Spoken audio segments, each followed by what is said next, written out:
Welcome to the Killshot MMA podcast for UFC Vegas 95 Tybura versus Spivak 2. Sniper here for DFS Army. As you see, I'm actually flying solo today. The total fuckery of this card made it not really possible or doable to do a Tuesday night podcast when I would have Monk on. Then I was busy Thursday, Monk busy today on Friday. So I'm going to go solo here. 10 fights in the card. Going to go through, break down each fight, do some DraftKings strategy. Some people I saw, I don't blame them, honestly, for skipping this card for a podcast, breakdowns. Do me a favor, hit the like button, share with your friends. We're not going to miss a week. We're going to roll right on. We're going to start with the first fight of the night. It is Stephanie Luchano taking on Talita Alencar. Odds for this fight, Luciano is the favorite at minus 160. The comeback on Alencar is plus 130. This fight should not be a good one for DraftKings. Fight goes to decision is minus 250. Should expect all 3 rounds here. And honestly, I haven't been really impressed with either one of them. I did almost forget the DraftKings salary. Luciano is 8,500. Alencar is 7,700. First fight of the night, 10-fight card. You need more exposure than usual to most fights, and I'm still going to manage to be underweight to this one. Neither one really scores when they do win. They're both relatively young. You see Alencar. So they already fought on the Contender Series. Should pull up the stats for that fight in a draw. I probably should have mentioned that right away, but neither one really would have scored well. Let me pull it up right here in a different monitor. Tell you exactly what would have happened in that, or did happen in that Alencar-Luciano fight in terms of the statistics. It'd be really great if we would get moving along here. As soon as this tab loads, I will share with you guys. Off to a bumpy start on the solo pod. Regardless, not a ton of volume. I don't see a ton of takedowns in this one. It's not a fight I really want any part of for DraftKings, by the way. In that fight, Alencar had 4 takedowns. Luciano came on late, landed 55 significant strikes in the last round. Alencar looked like she gassed out. So like I said, I'm going to lean towards Luciano. I think she's a little better. And again, it's not much. It's that Alencar's so reliant on the takedown, that BJJ player, and that if she can't get it, which I think Luciano will have worked on, I don't think she's got any answer for Luciano in the feet. So my pick will be Luciano, but this is not a good DraftKings fight to target. Probably spent a little bit too much time on it, but on a 10-fight card, it's probably not the end of the world. Let's move on and let's talk Jarno Erens and Youssef Zalal. Zalal is minus 425. The comeback on Erens right now is plus 330. Zalal is the most expensive fighter on the card, despite not being the most expensive, the biggest favorite. We'll get there in a minute, but he is 9,400. Erens is 6,800. Your line on this fight, in terms of fight goes to decision, minus 190 to see all 3 rounds. I'm not going to overcomplicate this one. So this is a weird card for DraftKings. There's some crazy odds value you have to talk about, a main event rematch, a couple blowout fights. It's just strange. This one, again, I'm not going to overcomplicate it. Zalal is better than Erens, I think, everywhere. I think he's actually the cleaner striker. He's shown the ability to grapple, which means he's got a little bit of DraftKings scoring upside. Fine with plugging him in cash games. It's going to be kind of a toss of whether you play Zalal or Barlo in cash. I'll give you my full breakdown on that when we get to the Barlo fight. For me, though, Jarno Erens is not one of the dogs I'm going to have much exposure to. Even on a 10-fight card, I'm all on the Youssef Zalal side, who, looking good here in his started off his second UFC run with that impressive win over Billy Q. A cut from the UFC, went on a little run, got back in. I think he's going to continue his run in the UFC now at almost 28 years old, And I think Erens is just kind of the next step on that ladder for him. Let's move on. Let's talk Carl Williams and Johanna Denise. Williams, favorite is minus 215. The comeback on Denise is plus 175. We got big boys, right? So we're thinking high inside the distance prop, right? Wrong. Fight ends inside distance is minus 130. So, I mean, we're not expecting any kind of slam dunk here. We are leaned ever so slightly towards the finish. Odds on your prices on this one, Carl Williams is 9,000. Johanna Denise is 7,200. Carl Williams is a heavyweight who wants to grapple. That is what he wants to do. That is how he scores points. Even in his fights that go to decision, he tends to score okay because of the grappling.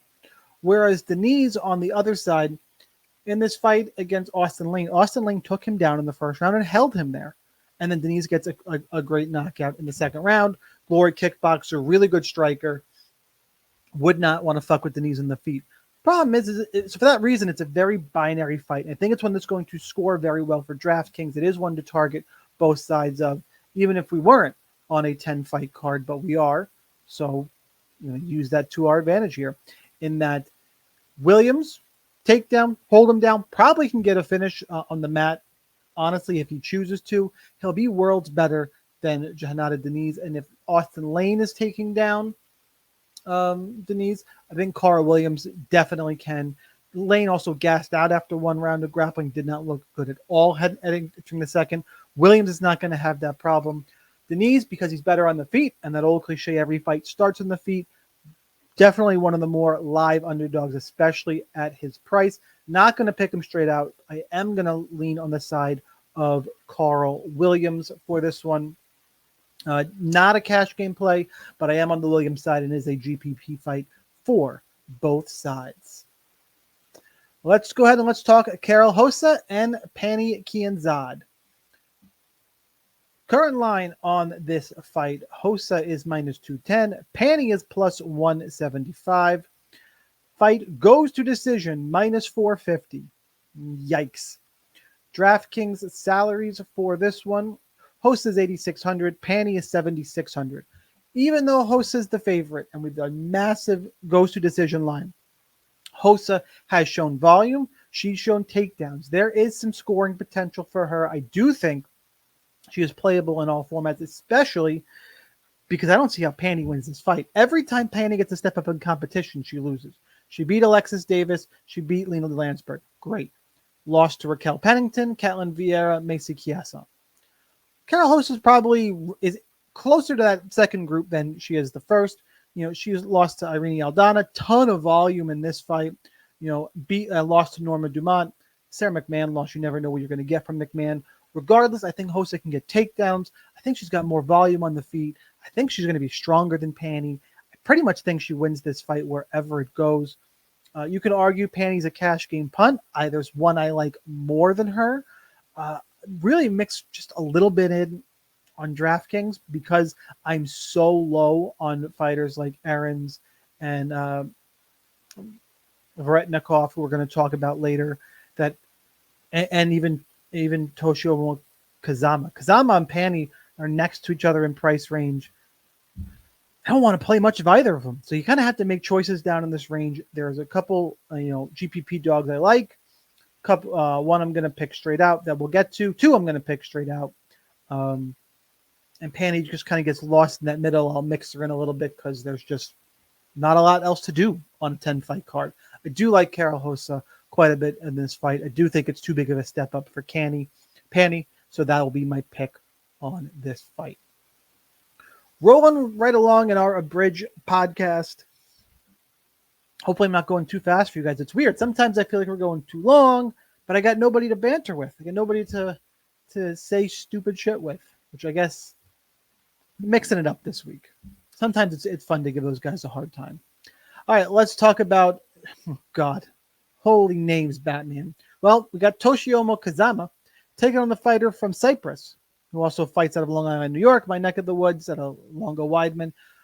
Charalampos Grigoriou. I think it's Grigoriou, and I'm probably butchering that. Drop a comment and feel free to correct me, drive up my engagement a little bit. But I'm gonna go with Grigoriou because that's what comes out of my mouth without stuttering too much. Line on this fight currently, Grigoriou, jeez, is minus 250. Comeback on Kazama is plus 200. Fight ends at the distance. Target this one for GPPs. You got minus 275 to end inside the distance. Your DraftKings salaries for this one. Grigoriou is 8,800. Comeback on Kazama is 7,400. Kazama has looked like hot garbage since coming into the UFC. He was can crushing, did not look good. Not really a surprising fall off here. We got Grigoriou, he won his Contender Series fight against Cameron Smotherman and then lost to Chan and Helliger. So he hasn't looked great, but just watching the tape, I think Grigoriou is better. He also has got one of my favorite coaches in Ray Longo. Does not hurt. He's minus 120 to end inside the distance. I don't feel confident enough in that in cash games. Clearly, it's a short week though. I mean, I like him more than probably Carr Williams in cash. Definitely more than Mariscal, we'll talk about later. Probably would favor Karol Hosa just a little bit in terms of safety, whereas Grigoriou would have more upside. Kazama just becomes a play because of that high inside the distance line in the fight. I don't think he's very good. He's been getting knocked out. Even on the regional scene, he was getting knocked out. Back-to-back being knocked out by Garrett Armfield and Rinya Nakamura, who's a wrestling guy. I have to go with Grigoriou. Has to be a high exposure GPP play. Keep on rolling on. Part of what keeps making this card just bananas is all the weight misses. And Chelsea Chandler is one of them. She missed weight by 5 pounds. We're still going to have this fight here against Yana Santos, who has lost 3 straight, formerly. Wow, it's been long enough where I already forgot her maiden name. Kalinskaya. Took me a second. Yana Kalinskaya. Ooh. Now Yana Santos, 34 years old. It shouldn't be a thing, but post-mom life for women's MMA fighters, for women's fighters, it just is. Has not won a fight since then. This was the long layoff she had. It's had another year off since her loss to Carol Hosa. Got Chelsea Chandler here. Should do the odds on this fight. Santos is the favorite at minus 150. Comeback on Chandler is plus 120. Your fight goes to decision prop minus 285.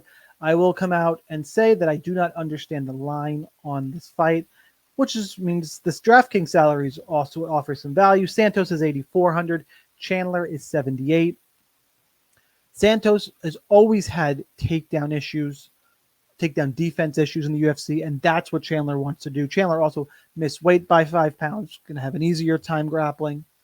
I know she lost to Norma Dumont and did that runaway cage thing, but Norma Dumont is not a bad loss, guys. Norma Dumont is good. And Chandler, this is a bad matchup for Yana Santos. I think Chandler can get takedowns, hold her there, and score relatively well. So I'm on the Chelsea Chandler side. Even if you think Santos wins, I don't think she's going to get takedowns. I don't think she's going to get a finish. How high can she really score at 8,400? Maybe play a little because it's a 10-fight card. And only 4 winners are not going to be on the optimal. I got to pick Chelsea Chandler straight up for that grappling upside and just the stylistic matchup here. That will be my pick and clearly preferred DraftKings play for that fight. All right, let's talk the fight we have to talk about. Chris Gutierrez and Quang Bang Lei. Look, Lei was signed. Quang Lee. Escaping me because I watched a little bit of tape on New Fighter when this fight got announced. Coming over from LFA, he's not a scrub. Ain't no prospect from LFA, just untested. Whereas Chris Gutierrez just main evented a card against Song Yadong, did lose that. I do think he's gotten a little bit overhyped here. Definitely think he's overachieved. Good fighter, good striker, crazy leg kicks, all that good stuff. What happened, though, is because of the late replacement here, Chris Gutierrez is minus 600 and Quang Le is plus 400. However, on DraftKings, Gutierrez is 7,000 because he was going to be the dog, and Quang Le is 6,700. So you have guaranteed a fighter at 7,000 or under winning a fight on a 10-fight card. It becomes a near lock situation on DraftKings in terms of this fight. Which one's it going to be? I mean, the odds would say Gutierrez. He's a huge favorite. The fight's still minus 175 to go to decision, and Gutierrez is probably just going to strike. There is every possibility he does not pay off enough at 7,000, hit the optimal if other big scores are out there. And he's going to be super, super mega chalk. Gutierrez, lock him in cash games. You have to lock him in cash games. If you don't, send me contests for all your money. We can play heads up. But you can't play Chris Gutierrez. Because he's going to be so high owned in GPPs, you can make a real case for going underweight to the field on him. There are plenty of paths where he scores 80 points, does not get there. Do you have the stones to do it? Because everyone's going to have it. It'll be 60, 70% owned easy, possibly more, honestly. And if he gets there, you're dead. You are 100% stone cold fucking dead.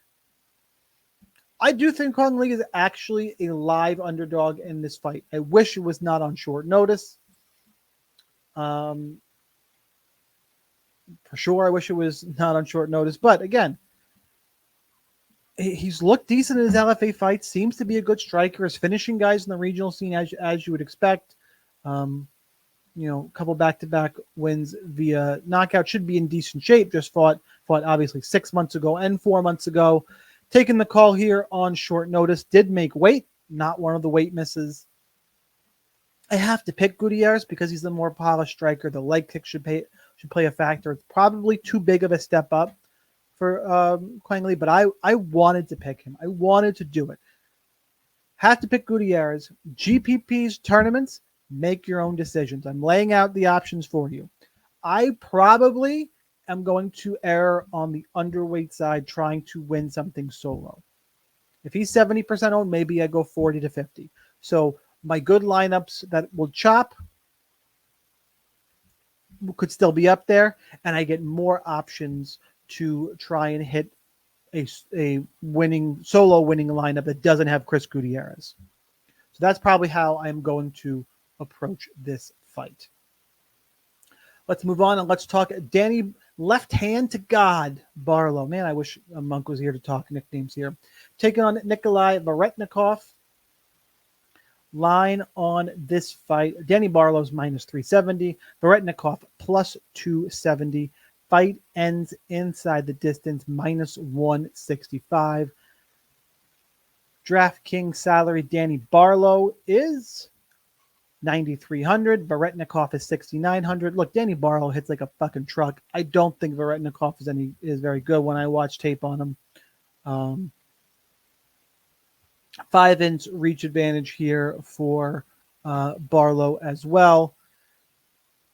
Barlow's a good prospect. Vernikov doesn't look great to me. Barlow's minus 130 to end to win inside the distance. Not going to grapple. Should get striking out of this one. Really, I think Zalal is safer for cash, and I think I think Barlo has got more GPP upside, that first round knockout potential. I mean, Zalal could. They're both big favorites for a reason, but that's kind of the breakdown I alluded to early. My preference up at the top. They're both fine, but Zalal's better cash and Barlow's better GPP. Let's move on to the co-main event of the evening.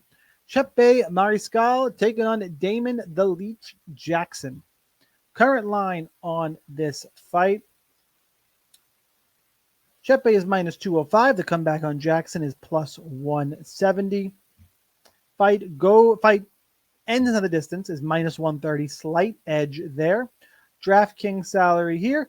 Chepe is 9,100. Damon Jackson is 7,100. Look, I was all about Chepe against Trevor Peek. Thought Trevor Peek was a fraud, and Chepe Mariscal was a legit LFA guy. Just kind of like we talked about Quang Le, but I don't think Chris Gutierrez is a total fraud. To go back to that fight, he beat Trevor Peek. He kind of that lesson, checked Jack Jenkins, and beat Morgan Charrier via split decision. Although that was a really close fight. And if I remember right, I think Morgan won that fight.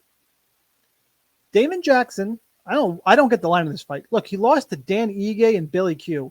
Beat Alexander Hernandez. He's got wins against Pat Sabatini, Daniel Argueta. I don't think Chepe should be this big of a favorite here. And if he is, I don't think he's going to be the one grappling. I think Jackson's going to want to grapple. Jackson's chin can be got at. He is hittable. We saw that. But again, that was Dan Ige and Billy Q. Can Chepe do it? I mean, Billy Q isn't a world beater. Just keeps coming and coming and coming. I get it. My point is this line should be closer, and I actually favor Damon Jackson straight up. I like Jackson in all formats for that reason. At 7,100, he's the dog I'm kind of taking my shots on this week. It is the co-main event. This is a step up for Chepe, and he's a big favorite here. I'm not quite a believer yet. Not going to full fade Chepe because of the chin, the fact that Jackson can be chin checked, but I definitely want more Carl Williams, Danny Barlo, and Yusuf Zalal, and Grigoriou, and probably Hosa. Like, Mariscal is going to be towards the bottom of my favorite exposures here. Exposures of the favorite fighters who are favorites, not my favorite exposures. So we'll go with Damon Jackson as the straight up pick for those reasons. He's the preferred play in all formats. All right, that gets us to the main event, the rematch here. Marcin Tybura and Sergey Spivak. Before we dive in real quick, you see down below, Geeks mentioned a few times on this, we have a props package in DFS Army. Go check that out. There's a tracker online. We're up like over 13 grand since we started last September. Tons of promo codes. It's under $30 a month for all that stuff. Your code Sniper20. Go to my link tree. I think I have it down below. Join the props package in DFS Army. And if you're already a DFS Army VIP member and you're watching this podcast because we posted in the Discord, go check out the props channel, guys. There's tons of plays in action over there. I did actually already post my MMA bets over there as well. So if you already saw those, some of what I just said may not have been too much of a surprise. The full notes are up. And the promo that is below on the screen in this the box I'm using for this episode on YouTube, that is a Prize Picks promo. We also have promos for Underdog, Sleeper, sports books. Check out my link tree. Get some promos. Get some free money. Go check that out. Now let's dive into that main event, Tybura and Spivak. The main event, I want to click real quick on Tybura. So don't remember how long ago the first Spivak fight was. It was a COVID fight. It was February of 2019. And Tybura was actually the one getting takedowns in that fight. Problem was, the difference between a 34 or 5-year-old heavyweight and 39, like Marcin Tybura is starting to age. You can also say that Spivak has looked better than he was ever looked the last few fights. Not so much against Cyril Gane, but Cyril Gane I think is another level in that heavyweight division. But he's rolling through Greg Hardy, Augusto Sakai, Derek Lewis. Those are really advantageous matchups for Sergey Spivak. I should do the salaries here and odds before I dive too far into the site analysis. Spivak, to me, a little surprisingly, is minus 155. The comeback on Tybura is plus 130. That means that your DraftKings salaries, Spivak is 8,300. Tybura is 7,900. Now, Tybura beat Type Tuivasa last time out. Losses to Tom Aspinall and Alexander Volkov, and beat Ivanov and Romanov. I actually could argue Tybura's wins are better as of late. He already beat Spivak once. Spivak needs takedowns, or I think he's in trouble. And Tybura is the one who was taking Spivak down in their last fight. I think we've swung too far towards the Spivak side in terms of recency bias. Although I don't totally get the line for the reasons I kind of laid out. I think Tybura is the better striker. I think he can grapple just fine with Spivak. I think he'll be probably, heavyweights, they both can fade. I don't think either one's especially well equipped for 5 rounds of action here. They both will score well. Regardless, let's start here. For those reasons, Tybura is the pick. And on a 10-fight card, just play it. This fight should be in every single one of your lineups, 10 fights. I have a hard time imagining the winner not ending up on the optimal for this for this card. Cash games, if you have a strong opinion one way or the other, go ahead and play. I mean, there's really, you can do anything in cash games here because you are going to play Chris Gutierrez. You got some pay-ups. I think you can make a case for stacking this because high variance and, the over 3.5 is actually decent money here. I think it's about pick them over 3.5. So you should get some, the odds say you should get a floor from each guy. I don't totally buy that. I'm leaning more towards a full fade in cash games because there's a couple dogs I like. I can pay up and not mess with what I think is a relatively high variance fight. I think there's sound points to both. I don't think I would pick one or the other unless you got a real strong take, and then just know that you're probably betting your whole card on that for cash games. Fade or stack, I lean towards the fade as of right now. I think there are other options available, and my pick, as I mentioned, is Marcin Tybura. That's what I got for UFC Vegas 95. Flying Solo should be back with Monk next week. That'll be good. I believe that is the Dricus and Adesanya fight. So I think we have a pay-per-view to look forward to next week, and I'm hoping I'm not wrong, and I'll get roasted in the comments. And if I do, I do. It is what it is. Won't be the first or last time I get roasted. Thank you to everybody who hung out and talked fights with me. Drop a comment. Let me know what you think. Hit that like button. Share with your friends. I'll see you in the DFS Army Discord. Good luck, and I'll see you next time.